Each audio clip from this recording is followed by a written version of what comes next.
আজকে একটা নতুন ভিডিও নিয়ে এসেছি তোমাদের সামনে। বলে রাখি 6ই মে কিন্তু রাজরাজেশ্বরী পূজা রয়েছে। এর আগের বছর আমি দেখিয়েছিলাম রাজরাজেশ্বরী পূজা এবং মেলা।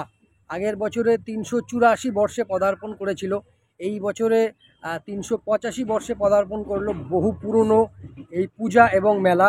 তার সাথে সাথে বলে রাখি কালী পূজাও হয়ে থাকে এবং শীতলা পূজাও কিন্তু রাজরাজেশ্বরী পূজার সঙ্গে হয়ে থাকে। তো আজকে কিন্তু আমি কেষ্টপুর বারোয়ারি তলায় এসেছি। এখানে যে রাজরাজেশ্বরী মন্দির রয়েছে সেখানেই কিন্তু মন্দিরের ভিতরে প্রতিমা নির্মাণ হচ্ছে। যে কটা প্রতিমা নির্মাণ হচ্ছে আমি সেগুলো দেখিয়েছি। শুধুমাত্র কালী ঠাকুরটা আমি এখনও দেখাইনি, সেটা এখনও সেইভাবে নির্মাণ হয়নি, কিছু কাজ এখনও বাকি রয়েছে। এর আগের বছরে ভিডিওর মাঝে অনেক ইনফরমেশন দিয়েছিলাম মা রাজরাজেশ্বরী সম্পর্কে। তো এই বছরে তোমরা যেহেতু জানো, আমি আগেরগুলো বলবো না, অজানা যদি কোনো ইনফরমেশন থাকে তাহলে এই ভিডিওতে সেটা প্রোভাইড করব, সঙ্গে থাকবে। আর বলে রাখি যারা যারা আমার চ্যানেলে নতুন, আমাকে প্রথমবার দেখছো, তারা প্লিজ চ্যানেলটিকে সাবস্ক্রাইব করতে ভুলবে না। অবশ্যই বেল আইকন ক্লিক করে দেবে নতুন নতুন আপডেট পাওয়ার জন্য। চলো তাহলে ভিডিও শুরু করে দিই। মা রাজরাজেশ্বরীর উল্লেখ কিন্তু শিব পুরাণেও বর্ণিত রয়েছে। এবার আমি তোমাদের জানাই মা রাজরাজেশ্বরীর আর এক নাম হচ্ছে ত্রিপুর সুন্দরী, বা তাকে ষোড়শী অথবা তাকে ললিতাম্বা বলা হয়ে থাকে। মা রাজরাজেশ্বরী পার্বতীর স্বরূপ। ইনি হলেন দশম মহাবিদ্যার অন্যতমা। ত্রিপুর সুন্দরীর ষোড়শী রূপটি ষোড়শ বর্ষীয়া এক বালিকার রূপ। এই রূপটি ষোড়শ প্রকার কামনার প্রতীক।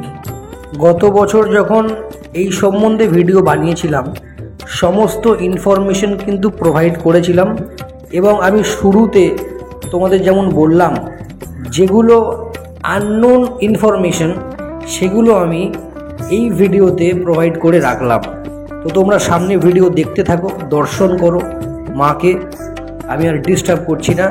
আর হ্যাঁ, পুরো ভিডিওটা দেখো, লাইক করতে ভুলবে না। অবশ্যই কিন্তু চ্যানেলটি সাবস্ক্রাইব করে দিও যদি ভালো লাগে। চলো তাহলে তোমরা কন্টিনিউ করো।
এই ভিডিওতে তোমাদের দেখালাম রাজরাজেশ্বরী প্রতিমা নির্মাণ, যেটা মন্দিরের ভিতরেই হচ্ছে। তার সঙ্গে সঙ্গে মহাদেবের মূর্তিও নির্মাণ হচ্ছে, অ্যান্ড মা শীতলার মূর্তিও দেখিয়েছি, যেটা কিন্তু কাজ চলছে, অনেকটা হয়ে এসছে।